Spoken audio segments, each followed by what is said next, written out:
Thank you very much. I'm thrilled to welcome everyone to the very first meeting of the White House Opportunity and Revitalization Council. The Opportunity and Revitalization Council is a very important event in the White House. We've been working long and hard, right, Scott, on getting this up and running, and it's something we're very proud of. The new council will coordinate efforts across the entire federal government to deliver jobs, investment and growth to America's most underserved, and they really are underserved communities. And all over the country, we have areas that are, I guess you could say, in some cases, not treated properly, and they are indeed underserved.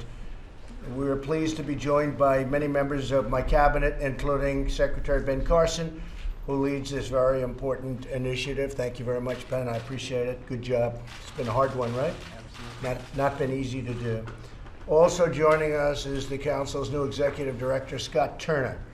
Scott is a former NFL player and a very good one, and a state legislator and a businessman, a leader in his church and his community. Scott, I want to thank you for doing such a good job, but your results hopefully in a year and 2 and 3 will be very well seen. That's what I'm really going to thank you, right? All right, thank you, Scott. I appreciate it.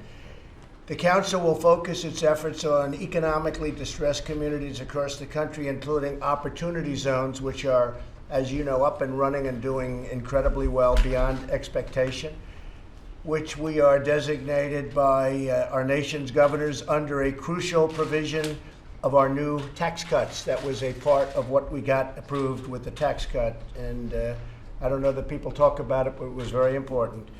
We're providing massive tax incentives for private investment in these areas to create jobs and opportunities where they are needed the most. This is all throughout the country. This council will further leverage federal resources and authorities to support these communities however possible. We will work to streamline regulations, improve education, promote affordable housing, reduce crime, and expand jobs and skill training for Americans all throughout our country. Our actions will directly improve the lives of countless low-income Americans. It's pretty much aimed at that.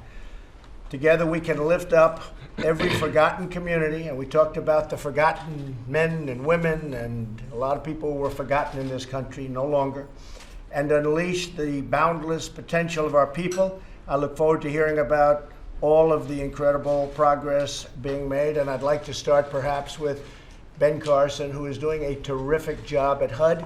And Ben, we appreciate it. The whole country appreciates it. You really have. And please say a few words. Well, Mr. President, we're, first of all, thankful for your leadership on this initiative. You know, this whole thing came out of the 2017 Tax Cuts and Jobs Bill. That's how opportunity zones were invented. And they provide an opportunity for people to take unrealized capital gains and invest them into the neglected communities of our country. And some people have criticized this, and they've said it's just a mechanism for rich people to get richer. The fact of the matter is, rich people are going to take their money and they're going to invest it in something anyway. And they will become richer. Exactly. But they're investing in these great areas, so that's a good thing, not a bad thing. And that's the key, having them invest in areas that have traditionally been neglected. This is what's going to make the big difference. Because we have this council here, 13 different agencies, a bunch of federal entities involved, and using all of their influence, amalgamating that, we have synergy, and we can really focus, we can target and coordinate in such a way that the federal programs will have their maximum impact here. So what the proof in the pudding is going to be, we will see these areas revitalized. I've already visited a number of them, and we haven't even come out with all the rules and regulations yet, where money has been invested. I was at a foundry in St. Louis last week. It's acting as the nidus for the development. In Mississippi, there was a sawmill that was abandoned, had been bought because of the opportunity zones.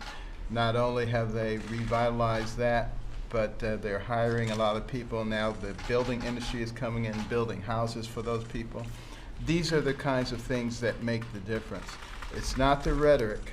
It's not talking about, you know, as some political factions over the years have done, how much you need us. We're not talking about that. We're just going to show people what can happen when we direct the federal resources at taking care of their problems. And everybody on this council, all of these agencies, are strongly dedicated to making sure that the forgotten men and women of this country, as you said in your inaugural address, will no longer be forgotten. Good. That's true. That's true. Scott, could you say a few words? Yes, sir. Thank you, Mr. President. We appreciate your vision and your leadership in creating the White House Council. And I'm very humbled, as I was sharing with the council before, to be here with several members of my family through the years of coming out of what we call now opportunity zones and distressed communities. This is very close to my heart.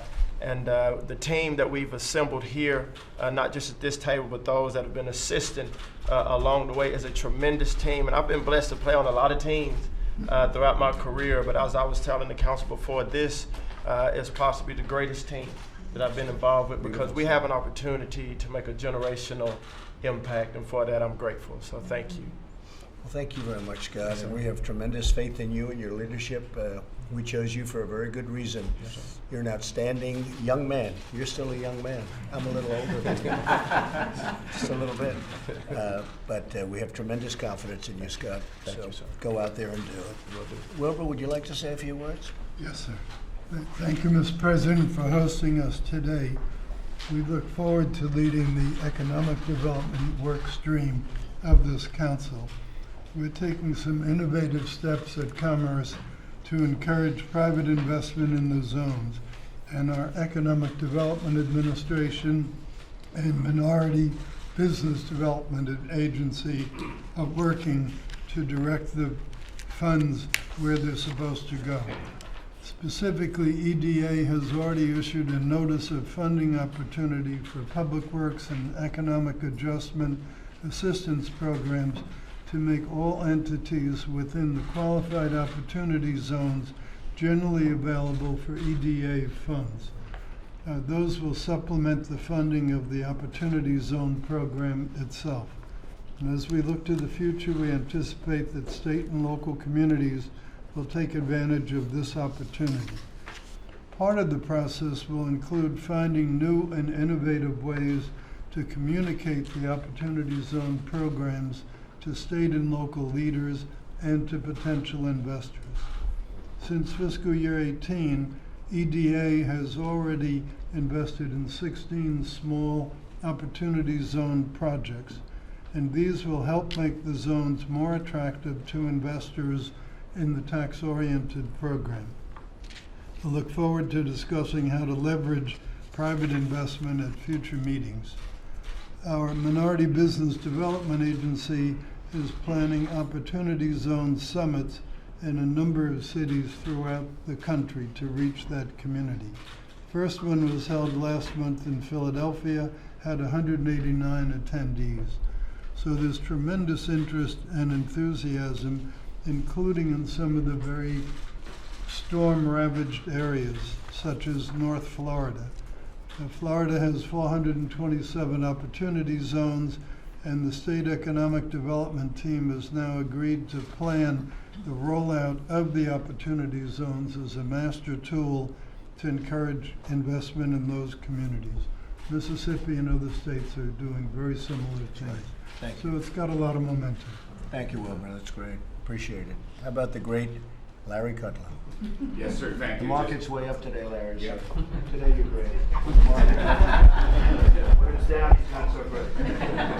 But it's been mostly up. I'm only as good as my last trade, sir. Just briefly to summarize what Ben is doing, and Scott, this will help through the use of tax incentives and deregulation. We'll use private investment capital to help spread the prosperity we're enjoying to every nook and cranny of the economy. I think that's the key part. Every single area of the economy will benefit from this as you rebuild the overall economy. And I think it's a terrific thing, and I think we've got to promote it and message it and do whatever Secretary Carson says. But my honor to be part of the group. And Scott, you're terrific. You're basic great American. Did you play for the New York Giants? Did we ever get you for the New York Giants? No, sir. Washington Redskins, Denver Broncos, and San Diego Chargers. Yes, sir. Thank you, sir. Yes, sir.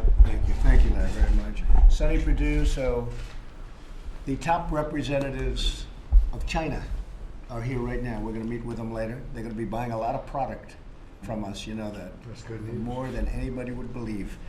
For your farmers, do you have anything to say, Sonny? Well, certainly, 40% of these economic zones are in rural areas, Mr. President. It's USDA has a prime objective in helping to raise them as well. I would submit to you that this may be the sleeper provision of your tax cuts. We've already seen the growth of GDP and jobs and employment and economic prosperity, but I believe this may be, as Scott said, the generational provision of that many people have ignored. So I look forward to working here with this group to make sure that happens, not just for today, not just for your administration, but in the future, raising these communities. Thank you. Very Rick? Mr. President, in the energy sector, and I get a little cross purpose going on here. Earlier in the week, you had a great event here at the White House on First Step, a concept that you championed, that you pushed through Congress, that you signed into law, and to these prison reform reentry programs that are going to be able to bring people who, because of the program that you championed and that you passed on First Step, to give these people coming out of prison the opportunity to go into an opportunity zone. For instance, at the Department of Energy, because of what we're seeing and the growth in the energy industry, a truck driver, that we need a great deal of truck drivers in the Bakken or in Louisiana or over in the Permian Basin. Those truck drivers being able to shift over from a year ago being in prison to through one of these reentry programs into an opportunity zone, a job driving a truck making $100,000 a year, Sonny. I mean, that's, you talk about transformational for a family. That's what we're looking at here, and you couldn't have had any better. I've worked with this man, Mr. President. Scott Turner is a stud. That's good. I wish we got more media coverage on the whole thing that we're doing with criminal justice reform. For whatever reason, the media chose not to cover that very strongly. They don't like that image for me with helping people getting out of prison. They don't like that image of Trump, so they wanted to keep that nice and low key. They didn't cover it very much, which is unfair because they cover other things. Look at the media, look at all of them. But that one they chose not to cover too much. But you know what? I feel very happy about it. Criminal justice reform, and because of the great economy, people getting out of prison are really, for the first time in the history of our country, they're getting jobs and they're doing a fantastic job. For the most part. Some problems, and you have problems with everybody, but they're doing a phenomenal job and employers are really happy. So perhaps you people can cover that because I think it's a very important subject. I mean, the important thing is that the employers are so happy with what's taking place. It's an incredible thing that's happening. Elaine Chow, please. Well, at the Department of Transportation, we have 10 grants for a total of $2.3 billion, and we are incorporating the principles of the opportunity zones into these grants so that recipients will think more about these grants and how to incorporate the opportunity zones into what they're doing. We're proud of you. You're doing a great job. Alex? Mr. President, there are about 35 million Americans living in these opportunity zones. The unemployment rate within them is on average about 1.5 times the national level. And so this is an opportunity for all of them to find jobs, but it's also an opportunity for us to grow our economy because we have 1 million more open jobs right now than individuals looking for jobs.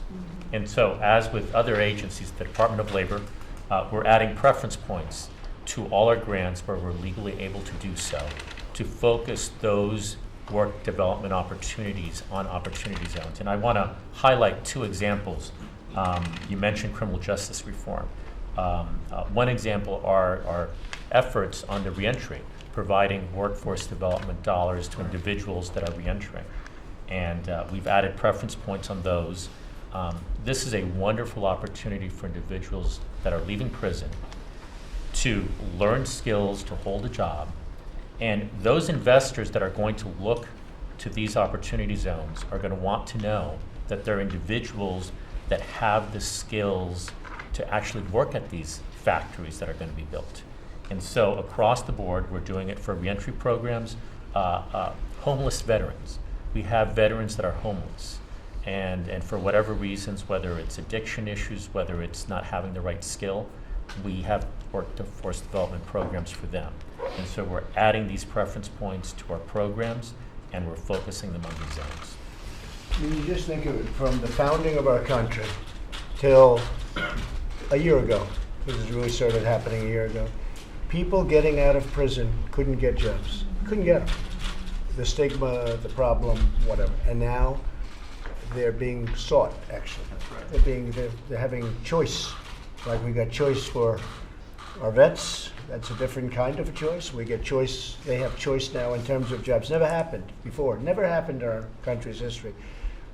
And again, the employers, the feedback has been extraordinary. Not just good, it's been extraordinary. I've spoken to a couple that said, why didn't I do this years ago? But they couldn't get jobs, and so they'd end up back in prison. They were forced to do other things that weren't so good in some cases, and they'd end up back in prison. This is the first time that that's happened since the founding of our country. A lot of it has to do with the great economy, and I think a lot of it has to do with the mindset that we're helping to create. So you're doing a fantastic job, all of you. Such an important thing. Andrew, please. Thank you, Mr. President, for your leadership on the opportunity zones and Secretary Carson's and Mr. Turner's. This summer, EPA will announce more than $50 million in grants to revitalizing struggling communities. We've included the opportunity zone designation as a tie-breaking criteria in the application process. This means we're helping them take advantage of our many infrastructure loans and grant programs. Last year, we distributed more than $2 billion in loans to 6 cities with opportunity zones. And last week, we announced the availability of $6 billion in water infrastructure loans. Last month, we gave a loan to the city of Baltimore, and tomorrow I'll be in Miami to announce another loan to help them with their water infrastructure. And then finally, we're helping struggling areas of the country meet their non-attainment air quality standards. When a city or an urban area is in non-attainment for the air quality, it detracts from the amount of business that they can attract to their city. Right. This week, we are announcing that Cleveland is now meeting their standards for particulate matter, which should allow Cleveland to attract new business and expand existing businesses there. That's excellent. I love hearing that about Cleveland. I like Cleveland. You know why, right? We had a very good day in Cleveland. A couple of days. David, please. So, Mr. President, with the leadership of this group, we've worked very hard to focus on some of our Native American communities. There is lots of opportunity that can attract investment there with this as a supporting effort. Also, small rural communities that are surrounded by federal lands, this can be attractive for critical mineral development and some other opportunities. So we have some grant programs designed to attract that. Right. You're doing great. Thank you. Appreciate it. Betsy? Thanks, Mr. President. Thanks for hosting us today. Thank you. Opportunity zones hold great promise for education and workforce development. In opportunity zones, 1/5 of the residents do not have a high school diploma, and many of those that do are ill-prepared for the careers available. 2 specific areas that we can be most helpful in is the development of charter schools. Currently, 70% of the opportunity zones do not have a charter school. We can help private investors help with facilities, and we will incentivize grant competitions to help encourage that. Also, career and technical education development for facilities, equipment, technology. And then this partners very well, Opportunity Zones partner very well with our Education Freedom Scholarships Initiative to really provide families more options and opportunities right in their backyard. So I'm very thankful for this opportunity to work on this with the group here and for your leadership on this. Thank you very much, Betsy. I appreciate it. So this is a very important day, and I wish everybody good luck, and in particular, Scott, I have no doubt you're going to do a fantastic job, and so just good luck. Thank you very much. Okay, thank you very much. Thank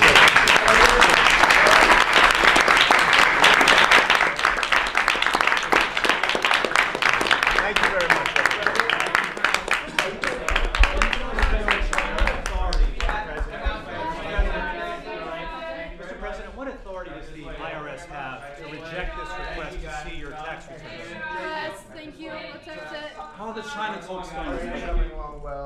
having a big meeting this afternoon. I think you folks are going to be at it for a little while at least.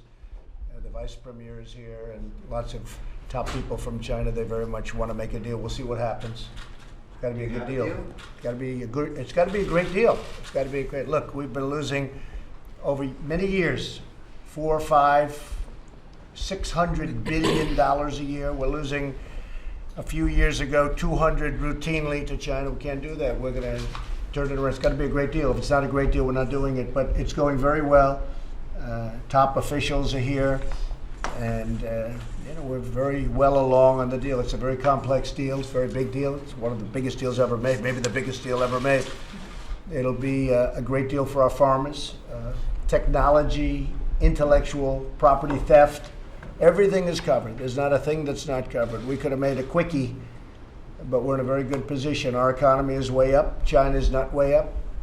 And we're going to either make a very good deal or we're not going to make a deal at all. But I think it looks like the deal is moving along very nicely. So I think you're going to meet me and we're going to say hello to the media for a little while, sometime after 2 o'clock. Okay? Thank you, everybody. Thanks, everybody. A lot of good things are happening with Mexico. Mexico understands that we're going to close the border or I'm going to tariff the cars. I'll do one or the other. And probably start off with the tariffs. That'll be a very powerful incentive because Mexico has the strongest immigration laws anywhere in the world. They don't have courts like we do. We have a stupid system of courts. It's the craziest thing in the world. We could be the only country that has it. You put a foot on the property. You put a foot into the United States. Congratulations. Go get Perry Mason to represent you. You end up with a court case. And then they release you and you come back 4 or 5 years later, but nobody comes back. 2% come back. The not so smart ones come back. It's the most ridiculous system anyone's ever seen. And we have catch and release and we have chain migration where somebody comes in and brings the whole family, bring them all, your grandparents, your brothers, your sisters, your cousins. The craziest thing I've ever seen, put in by Democrats. And the Democrats are going to straighten it out. And if they don't straighten it out, and I predicted this, I mean, I hate to see it, but at least I can say I was right. I told everybody, you have a national emergency at our border. And nobody even talks about drugs, the drugs that are flowing in. So for the last 4 days, and you actually have covered it to a very minor extent, Mexico has been capturing people and bringing them back to their countries at their southern border. They've been taking people under their very powerful laws. They have the right to do it, and they're bringing them back to where they came from. That's about 3 days now, I guess, since they heard I was going to close the border. But before I close the border, if Mexico, and we love Mexico, we love the country of Mexico, we have 2 problems. We have the fact that they allow people to pour in to our country. We have to stop them. Border Patrol's been incredible. ICE has been incredible. Law enforcement's been incredible. And the other problem is drugs. Massive amounts of, much of the drugs coming into our country come through the southern border in all different ways. Much of it where we don't have walls. The wall is under construction, by the way, large sections. We're going to be meeting, I think, on Friday at a piece of the wall that we've completed, a big piece. A lot of it's being built right now. A lot of it's being signed up right now by different contractors. It's moving along very nicely. But we need the wall. But we need lots of other things. So we need help from Mexico. If Mexico doesn't give the help, that's okay. We're going to tariff their cars coming into the United States. The other thing is because Mexico is such a big source of drugs, unfortunately, now we have China sending fentanyl to Mexico so it can be delivered into the United States. It's not acceptable. So the second aspect of it is, which you haven't heard before, is that if the drugs don't stop, Mexico can stop them if they want. We're going to tariff the cars. The cars are very big. And if that doesn't work, we're going to close the border. But I think that'll work. That's massive numbers of dollars. So if we don't see people apprehended and brought back to their countries, if we see these massive caravans coming up to our country right through Mexico, coming right through Mexico, like Nothing. Buses are even given to them. The last 3 days it hasn't happened since I said we're closing the border. The only thing, frankly, better but less drastic than closing the border is to tariff the cars coming in. And I will do it, just like you know I will do it. I don't play games. I'll do it. So we're doing it to stop people. We're going to give them a 1-year warning. And if the drugs don't stop or largely stop, we're going to put tariffs on Mexico and products, in particular cars. The whole ball game is cars. It's the big ball game. With many countries, it's cars. And if that doesn't stop the drugs, we close the border. Because Mexico last year, and over for many years, just like China, except China numbers are even bigger. And I don't blame China, and I don't blame Mexico if they can get away with it. I blame the people that used to sit in this seat, because they should have done something about it. And I'm not just talking about President Obama, I'm talking about many presidents. They should have done something about it. So if Mexico doesn't do what they can do very easily, apprehend these people coming in, and they can do it in a much more humane fashion. Why should they walk up 2,000 miles and then be brought back? They can stop them right at their southern border, right where they come into Mexico. And they have unbelievable immigration laws where they have the right to do it, the most powerful in the world, as good as you can have. And they're going to do it. And if they don't do it, we're going to tax the cars. And if that doesn't work, we're going to close the borders. But we're also going to do something having to do with tariffs on drugs. Because not only are hundreds of thousands of lives a year being ruined in our country, but numbers of people are dying that you wouldn't believe. I mean, we'll lose 1 military personnel, and it's a front page story. And yet we have 100,000 people. People don't even know the number. They say 77,000, they say 72,000. Any number they give, you can guarantee to raise it. And if the drugs don't stop, we're going to put tariffs on. It also costs our country at least $500 billion through our southern border, $500 billion. So we will put tariffs on if they don't apprehend, and ultimately we're going to give a period of time. But if in a year from now, drugs continue to pour in, we're going to put tariffs on. Now, we have a deal, USMCA, it's all done. They're going to have to live with it, okay? They're going to have to live with it. I'm not trying to be unfair, they're going to have to live with it. The USMCA is a great deal for everybody. But this is more important to me than the USMCA. So they're going to have to live with it. Thank you very much. Can you get